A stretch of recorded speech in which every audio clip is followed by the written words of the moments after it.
Iya, begitu kalian sebelum kalian masuk ke situ udah dipesani. Ini jangan kasih enak, kok bisa kalian kasih sengsara, jauhi dengan alat-alat apa katanya.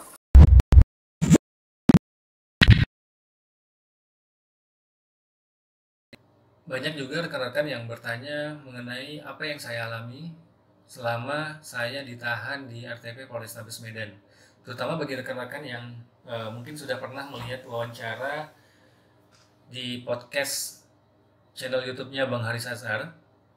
Pada kesempatan ini saya akan bercerita langsung apa saja yang saya alami, pengalaman pahit yang saya alami selama saya ditahan selama kurang lebih 5 bulan di RTP Polrestabes Medan sebelum akhirnya saya dan Bang Jonier diserahkan atau dilimpahkan ke Rutan Tanjung Gusta.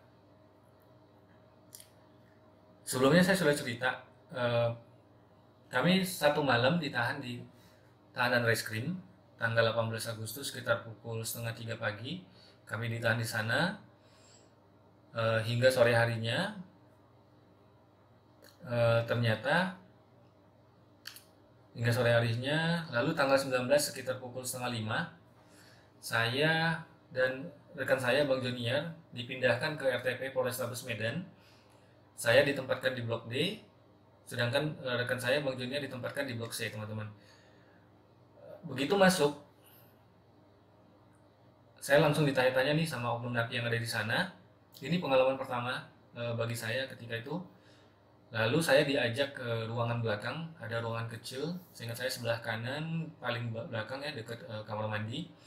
Di situ ada ada satu orang oknum napi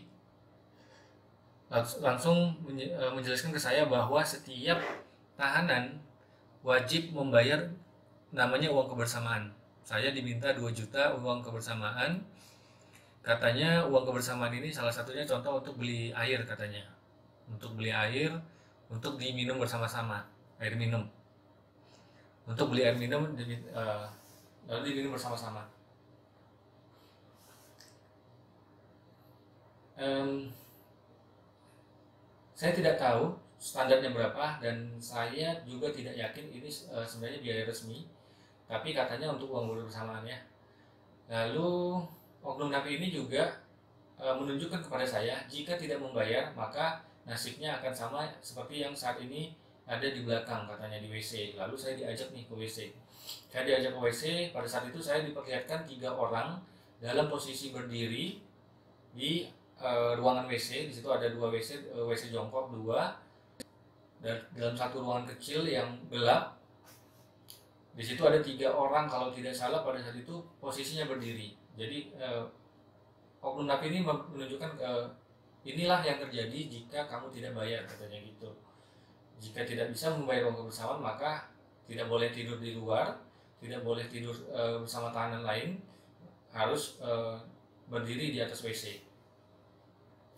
Lalu saya diserahkan handphone, diminta menghubungi keluarga saya di luar untuk segera transfer uang kebersamaan. Akhirnya saya telepon istri saya minta untuk dapat ditransfer 2 juta. Istri saya tentu bertanya-tanya, ini apa nih? Baru masuk, baru dipindah ke RTP Polrestabes Medan, tiba-tiba dimintai uang 2 juta. Pada saat itu istri saya cerita masih ada di Polrestabes Medan dan masih ada di ruang penyidik. Langsung istri saya menyampaikan juga ke penyidiknya bahwa suaminya diminta uang 2 juta. Ini uang apa? Kok bisa ada di tahanan diminta uang seperti itu? Lalu kalau tidak salah penyidiknya cuman menanggapi, loh kok dikasih bu, gitu. Seperti itu ya. Akhirnya uang 2 juta ditransfer dan saya dipersilakan untuk tidur di depan kereng, di tengah-tengah ya. Jadi masuk pintu itu di pertengahan, di situ saya tidur untuk malam pertama. Kalau tidak salah sehari kemudian atau 2 hari kemudian saya diminta lagi uang 1.500.000, 1 juta untuk kebersama dalam bentuk uang, 500 dalam bentuk pulsa. Saya sempat protes, ini uang apa lagi? Kan kemarin saya sudah kasih 2 juta uang kebersamaan. Katanya tahanan-tahanan di sana protes karena bebek baru tidur di depan. Kalau tidak mau bayar ya saya katanya harus tidur di belakang di WC. Akhirnya dengan terpaksa saya telepon lagi keluarga saya telepon istri, karena saya tahu bahwa uang yang saya tinggalkan di rekening itu tidak banyak teman-teman. Seingat saya uang yang saya tinggalkan itu hanya 5 juta dari sisa gaji saya.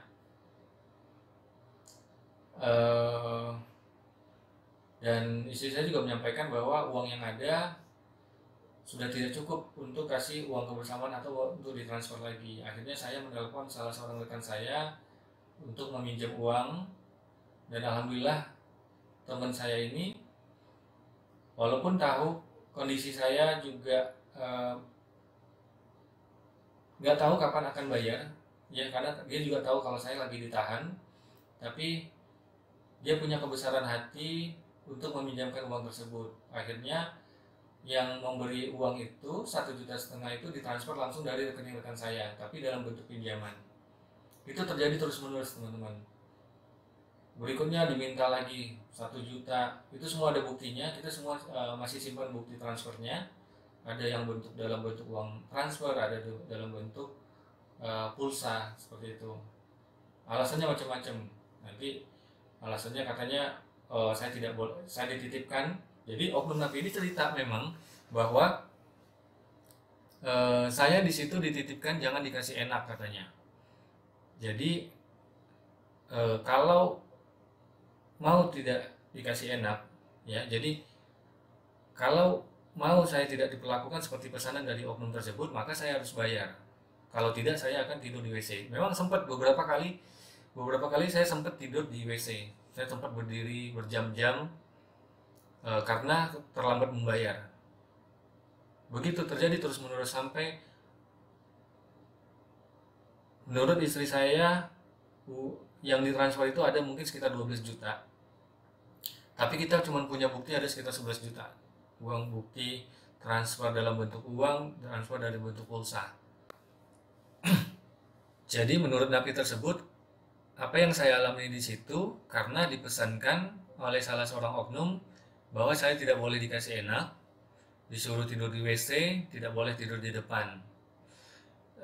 Saya punya rekaman percakapan dengan kabloknya.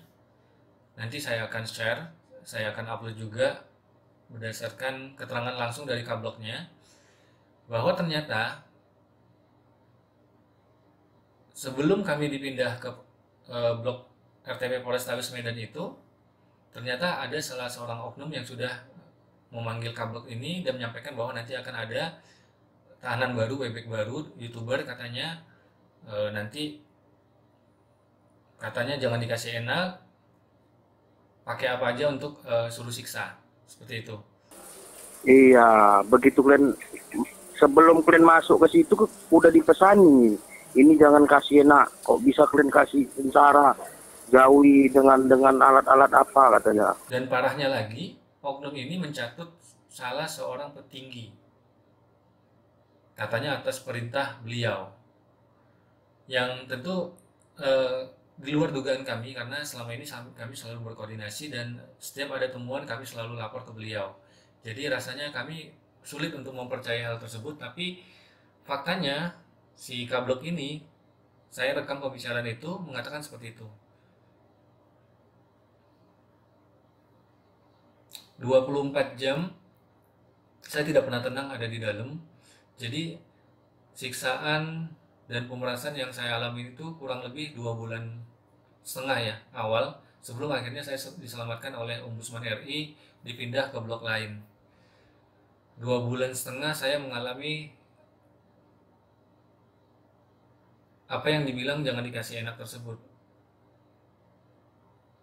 Pemerasan, penganiayaan, pemukulan, sempat terjadi luka karena terlambat menyerahkan uang. Karena pada saat kita nelpon, mereka selalu buru-buru nih.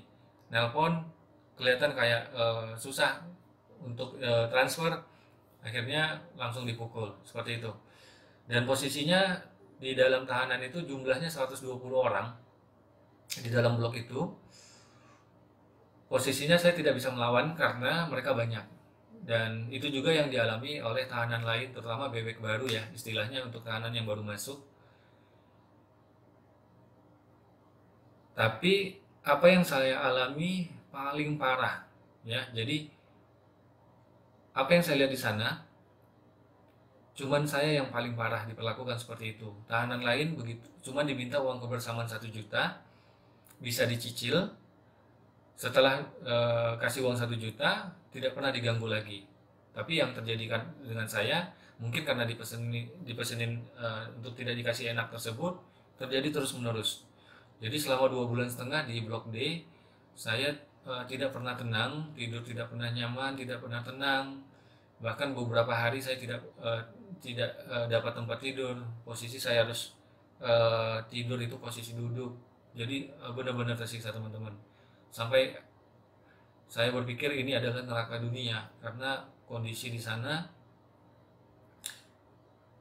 benar-benar mengkhawatirkan ya. Kondisinya sirkulasi udara buruk karena ventilasi udara itu juga kecil, sanitasinya juga buruk.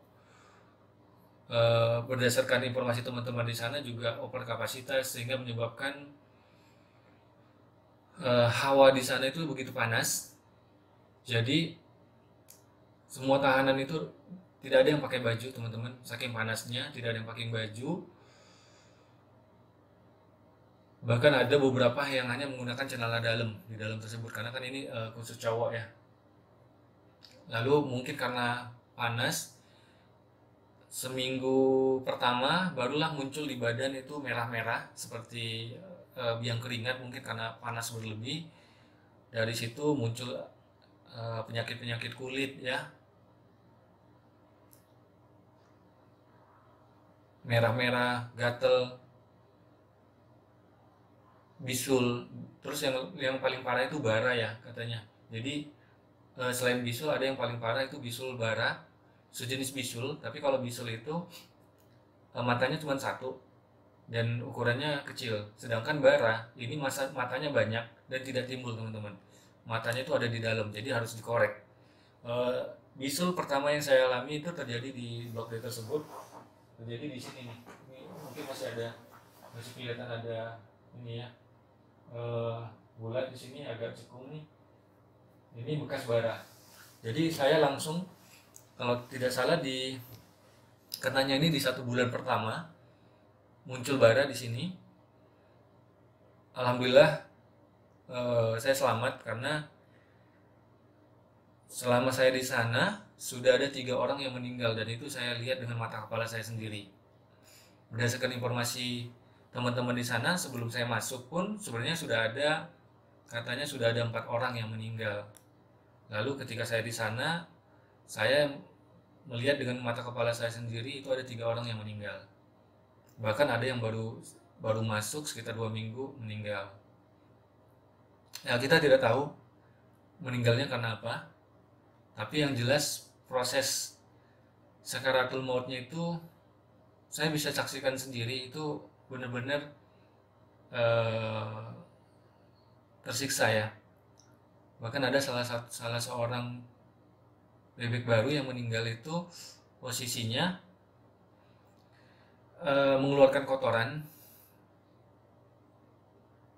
Jadi awalnya timbul bisul di punggungnya karena saya sempat kita di sana itu cuma satu tempat kamar mandi, cuma satu, mandinya rame-rame, cuma ada 1 keran. Jadi biasa di situ gantian pakai gayung. Nah sempat beberapa kali saya mandi dengan beliau ini. Sempat sebelum beliau meninggal timbul bisul-bisul di belakang. Lalu setelah itu udah kesulitan bergerak hingga akhirnya meninggal dalam posisi, mohon maaf, air seni keluar dan BAB, kotoran dari itunya juga keluar. Kita tidak tahu meninggalnya karena apa. Begitu juga dengan 2 tahanan lain yang saya lihat dengan mata kepala saya sendiri meninggal di lokasi di dalam blok tersebut. Alhamdulillah Allah masih menjaga keselamatan saya walaupun saya diperlakukan paling tersiksa di dalam tahanan tersebut, tidak pernah dikasih tenang bahkan 24 jam. Karena kondisi panas itu juga menyebabkan kita tidak pernah pakai baju ya. Jadi biasanya untuk meredam panas itu para tahanan termasuk saya itu selalu membasahkan baju lalu dibasahkan ke seluruh badan. Itu panas sekali, di dalam situ panas sekali. Jadi untuk mengurangi efek panas yang ada di blok tersebut, kita lakukan seperti itu teman-teman. Jadi setiap berapa jam sekali itu kita bilas lagi bajunya lalu dibasahkan ke badan. Begitu terus menerus. Dan 24 jam itu kamar mandi nggak pernah kosong, hampir tidak pernah kosong, dan selalu ngantri saking panasnya. Jadi ada yang berulang-ulang mandi terus. Saya juga dalam satu hari bisa mandi berapa kali per berapa jam. Ada juga yang satu tahanan yang posisi tidurnya dekat dengan saya, itu posisinya beliau ini ketika saya masuk belum lumpuh ya, jadi begitu pada saat saya masuk masih normal. Tapi yang saya perhatikan setiap 1 jam sekali mandi, setiap 1 jam sekali mandi. Kita mandi nggak lihat waktu. Jam 1 malam, jam 2 malam, jam 3 malam, subuh, terus. Tidak tahu kenapa, apakah karena mandi terus, akhirnya salah satu tahanan ini itu lumpuh dan tidak bisa bergerak lagi. Kakinya pinggang ke bawah ini lumpuh. Sehingga untuk mandi akhirnya harus digendong salah seorang rekannya. Seperti itu. Lalu yang bisa saya ceritakan juga adalah hak-hak saya dipersulit. Contohnya hak menghubungi penasihat hukum. Jadi selama di dalam tahanan di RTP Polrestabes Medan, saya tidak diberi hak untuk menghubungi penasihat hukum. Bahkan penasihat hukum saya yang kedua ya, yang pertama akhirnya saya ganti. Yang kedua ini tidak pernah bisa bertemu ke saya, walaupun berulang kali minta izin ke penyidik untuk dipertemukan. Saya tidak diberikan hak untuk menghubungi penasihat hukum saya sesuai yang ditentukan dengan undang-undang. Saya juga tidak diberi hak untuk menghubungi atau menerima kunjungan, kecuali di bulan kelima ya, sebelum saya pindah. Baru alhamdulillah dikasih kesempatan untuk menerima kunjungan tamu dari keluarga, dari anak istri dan orang tua saya. Saya juga tidak mendapatkan hak untuk penangguhan penahanan. Penangguhan penahanan berulang kali kami ajukan.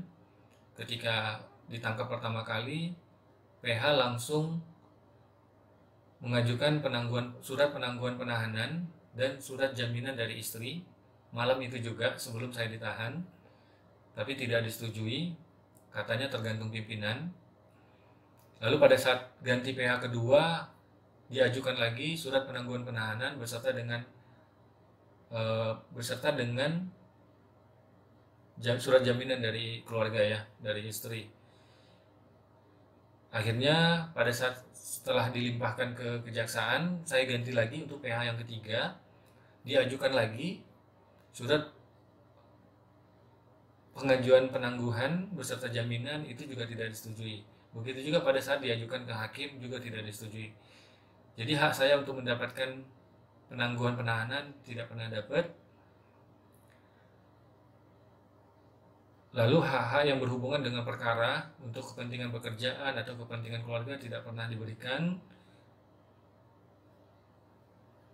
Seperti itu. Jadi kita merasa dipersulit. Bahkan ketika Komnas HAM RI datang ke Medan untuk audiensi dengan Kapolrestabes, juga tidak dikasih kesempatan untuk menemui saya. Kami juga mengalami, terutama saya ya, yang saya alami mengalami intimidasi dan bullying dari beberapa oknum polisi yang datang ke Blok D. Jadi rasanya di 2 minggu pertama hampir setiap hari ada saja oknum-oknum yang datang manggil saya ke depan kereng, ke depan pintu itu ya, manggil sekedar untuk membuli saya dengan kata-kata yang tidak pantas, yang melecehkan. Berapa kali sempat malah dipoto-foto, di video gitu ya, tidak tahu tujuannya untuk apa. Jadi 2 minggu pertama itu hampir tiap hari teman-teman, bahkan sehari itu lebih dari sekali. Itulah yang saya alami terus. oknum-oknum yang sebenarnya sebagian besar saya justru tidak pernah kenal oknum-oknum ini, dan saya juga tidak tahu di bagian mana, di bagian mana tugasnya. Jadi sepertinya apa yang saya alami itu, penahanan saya begitu begitu membuat oknum-oknum ini bahagia sekali. Lalu satu ketika saya juga pernah didatangi salah seorang oknum Palantas yang belum lama ini dimutasi ke Samosir atas laporan dari rekan saya Bang Junior Nenggolan. Beliau akhirnya sidang disiplin, dan hasil sidang disiplinnya waktu itu memang terbukti melakukan seperti yang dituduhkan oleh Bang Junior, yaitu karena ada videonya ya. Laporannya karena si oknum ini memijak kaki Bang Junior lalu mempermalukan di depan umum menggunakan pengeras suara pada mobil patwal di tengah-tengah pada saat ada razia di salah satu jalan di Kota Medan. Nah, berdasarkan hasil sidang disiplin itu, akhirnya oknum ini dimutasi ke Samosir. Kalau tidak salah hari Sabtu ya, saya ditahan hari Selasa. Hari Sabtu oknum ini datang untuk pertama kalinya, karena beberapa kali datang terus. Lalu oknum ini mengatakan kepada saya dia diperintah untuk membuat LP terhadap saya. Tapi kalau dia tidak buat LP, maka saya harus kasih uang 30 juta supaya dia bisa kembali ke Medan katanya. Jadi dia minta uang 30 juta kalau saya tidak mau dibuatkan LP. Jadi ancamannya seperti itu. Kalau saya tidak kasih uang 30 juta, maka saya akan di LP. Saya ini ya, saya sempat bertanya ya, kok mintanya ke saya gitu, padahal yang membuat laporan itu atas laporan rekan saya Bang Junior Nenggolan. Kenapa mintanya ke saya? Pada saat itu oknumnya bilang kalau kamu otaknya gitu. Jadi aneh, padahal saya ketemu beliau itu rasanya 2 kali. Pertama cuman papasan ketika saya menunggu sidang disiplin, nunggu Bang Junior sidang disiplin, baru ketemu untuk yang kedua kalinya di RTP Polrestabes Medan itu. Pada saat itu akhirnya saya bilang, ya udah, uangnya dikirim kemana bang? Saya bilang seperti itu ya. Lalu dia minta saya menulis nomor rekening dan nomor HP-nya. Diambillah, dicarilah waktu itu pulpen dari tahanan lain sama secari kertas. Saya sempat tulis, dan itu saksinya banyak ya, karena saya berdiri di depan kereng, di bagian sini itu tahanan semua teman-teman. Di sini tahanan semua, dan ada nanti rekaman dari 2 orang saksi yang mengetahui hal tersebut. Dan itu bukan pertama kali beliau datang. Minggu depan datang lagi, minggu depan datang lagi, sempat beberapa kali datang, bahkan sampai akhirnya di bulan Oktober ketika saya dipindah ke Blok D pun oknum ini sempat datang.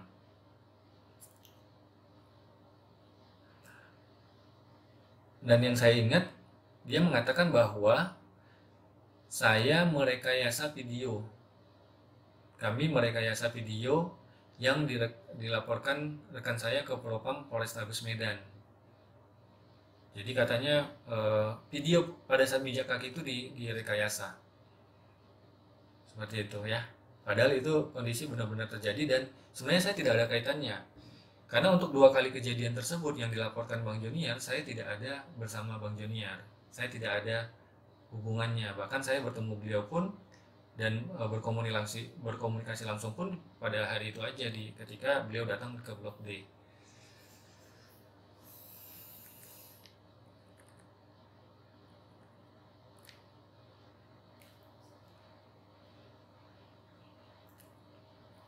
Lalu pernah satu ketika penyidik itu datang ke Blok D, saya dipanggil ke depan kereng. Lalu saya sempat ditanya beberapa hal, lalu si oknum nanya mengenai permintaan uang 2 juta. Cuman waktu itu saya tidak berani jujur di hadapan penyidik karena yang minta uang itu ada di sebelah saya. Jadi saya kasih kode, bang jangan di sini. Pada saat dia diminta uang, katanya ada diminta uang 2 juta ya. Saya bilang nggak ada. Tapi saya kasih kode nih si penyidik karena yang minta uang itu ada di sebelah saya. Jadi saya tidak mungkin menceritakan apa yang terjadi tersebut. Dengan harapan si penyidik ini bisa memanggil saya keluar supaya saya bisa menceritakan dengan terus terang, dengan leluasa apa yang sebenarnya terjadi. Dan terus terang kami merasa apa yang terjadi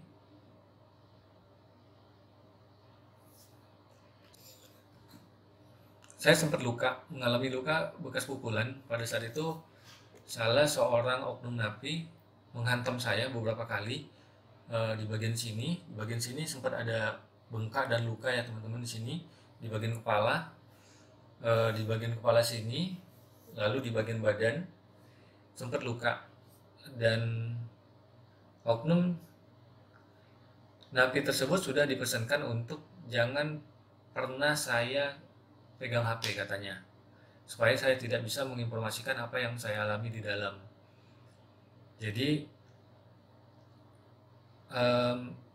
pada saat itu ada pergantian PH. Saya berharap saya bisa dipanggil dan bertemu langsung dengan PH dalam kondisi saya masih ada bekas-bekas luka, sehingga harapannya saya bisa visum.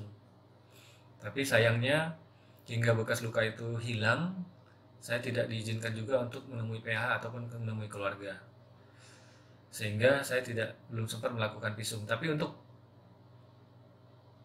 melaporkan atas terjadinya pemerasan, kita masih punya banyak buktinya ya. Bukti pemerasan, ke rekening mana saja, ke nomor mana saja dikirim, siapa saja pelakunya, itu semuanya ada. Saya sudah serahkan sekitar 10 nama oknum napi yang melakukan pemerasan dan pemukulan terhadap saya di dalam Blok D.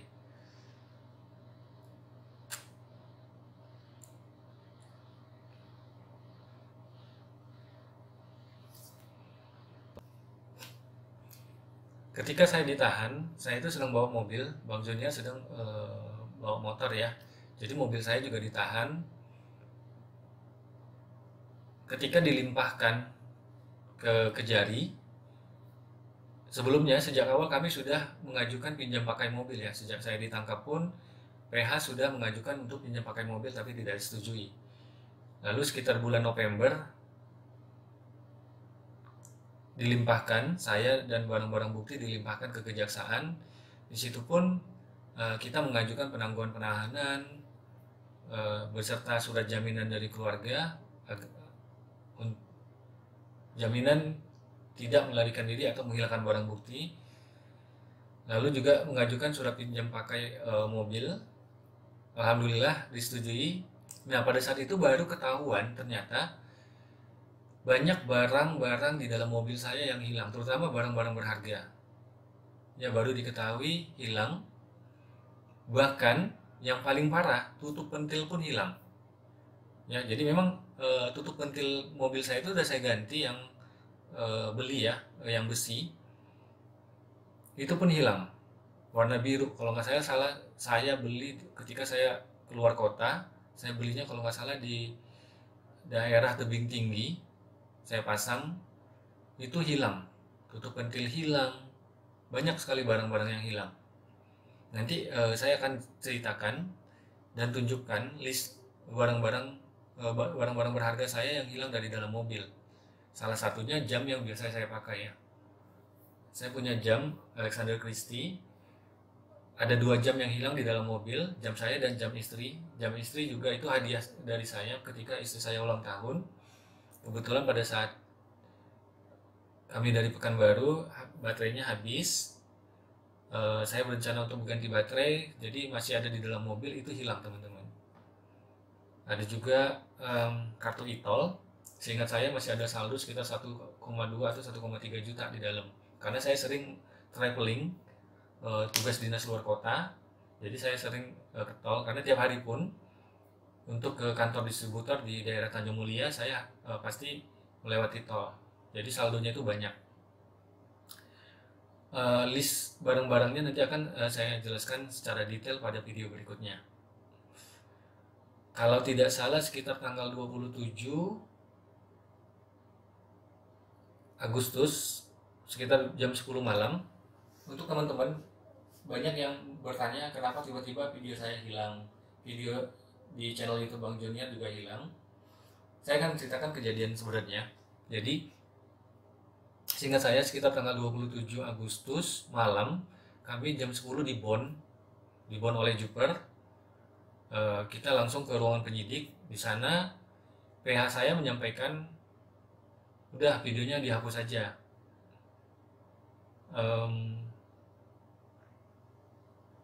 Tidak tahu atas arahan siapa ya, karena PH juga tidak punya kepentingan sebenarnya atas video tersebut. Cuman karena kondisi kami juga dalam kondisi tertekan, kami sudah 1 minggu lebih ditahan, terutama saya mengalami pemerasan dan penyiksaan. Saya berharap itu salah satu syarat, saya menganggap itu salah satu syarat agar penahanan kami disetujui. Karena itu akhirnya di hadapan penyidik dikeluarkanlah handphone kami diserahkan. Lalu laptop saya, ini sebenarnya laptop inventaris dari kantor ya, diserahkan juga untuk saya dan rekan saya bisa menghapus pada saat itu juga.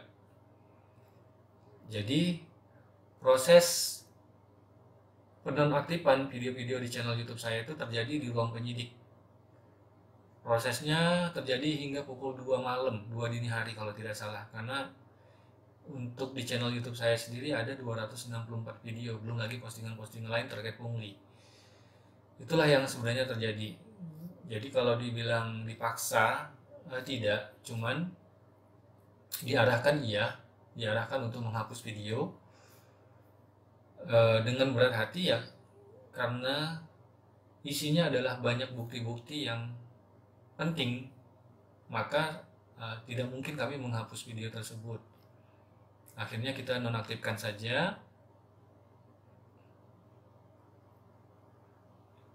Tidak hanya di channel YouTube, tapi juga di akun Facebook saya dan Instagram saya. Facebook saya sempat saya tutup juga malam itu. Instagram saya juga saya private ya malam itu juga. Nah, mulai dari situ banyaklah terutama subscriber saya yang mempertanyakan kok tiba-tiba video di channel YouTube saya hilang begitu. Itulah yang terjadi. Apa yang saya lakukan itu dengan harapan, sangat berharap sekali bahwa ini salah satu syarat agar penangguhan penahanan kami disetujui, tapi nyatanya tidak. Kami sudah melakukan banyak hal. Beberapa kali diminta video permintaan maaf, kita setujui. Terus diminta juga menuliskan surat permintaan maaf secara tertulis, itu juga kita sudah penuhi. Istri saya dan keluarga saya dan PH sudah 3 kali melakukan mediasi. 2 kali dilakukan oleh istri, ketemu langsung dengan oknum pelapor. Lalu PH juga katanya sudah mendatangi pelapor untuk melakukan mediasi. Dan yang ketiga, kami melakukan mediasi di ruangan Kanit Reskrim di Polrestabes Medan. Di situ ada saya, Bang Junior, ada istri saya, ada istrinya Bang Junior, di apit kiri kanan di ujung ada PH kami 2, ada 3 PH ya. PH saya 2, waktu itu PH yang pertama, jadi PH kami ada 2, Bang Jan Murado sama Bang Pendi 2H. Jadi kita berdiri nih, posisi saya di sini berdiri di depan sofa ya. Saya, istri saya, istri Bang Junior, lalu Bang Junior, baru di kiri kanan di ujung itu ada PH, kami diapit PH, menggunakan teks yang sudah disiapkan oleh PH, kita direkam juga oleh oknum yang ada di sana, petugas yang ada di sana direkam, di video melakukan permintaan maaf terhadap pelapor dan institusi Polri. Teksnya sudah disiapkan oleh PH. itu sudah dilakukan. Jadi sudah dilakukan 3 kali mediasi. Kita juga sudah penuhi untuk menonaktifkan seluruh video, tapi nyatanya hingga akhir ternyata penangguhan penahanan yang sangat kami harapkan tidak pernah disetujui.